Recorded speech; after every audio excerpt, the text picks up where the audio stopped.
Special correspondent James Brown is host of the NFL Today on CBS Sports. JB, good morning. Let me begin with this. What's the significance of the appointment of a special counsel and the significance of this leading trial lawyer, Ted Wells? First of all, Mr. Wells, his track record, his credentials are impeccable. It's the proper move and an excellent move by the NFL to establish an independent counsel who will have complete free reign to investigate this so that we will all, Charlie and Nora, have a complete establishment of what the true facts of this situation is.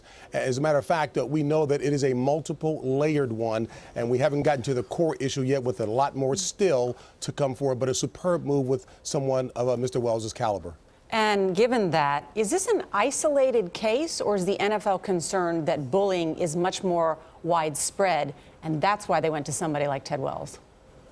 Nora, that's a good question. I think in this particular case, the reaction by the league is a proper one, because it's not my sense, and I've got a pretty good finger on the pulse of what's going on around the league, that there's nothing this egregious taking place throughout the league. It goes on to varying degrees, but certainly not crossing over like this case has, particularly with the extremely offensive language that's being used. And believe me, I understand that the locker room is not a chapel. I get that as well, too, but nothing to this extreme. You know, this is one of those cases where it's hard to get your hands around all the facts, because each day somebody else comes out in support of one idea or another. Now you have the veterans coming out saying about Incognito that maybe it's not as it seemed, that he was supportive of this young player. And at the other hand, he clearly, the young player, felt that he was being intimidated.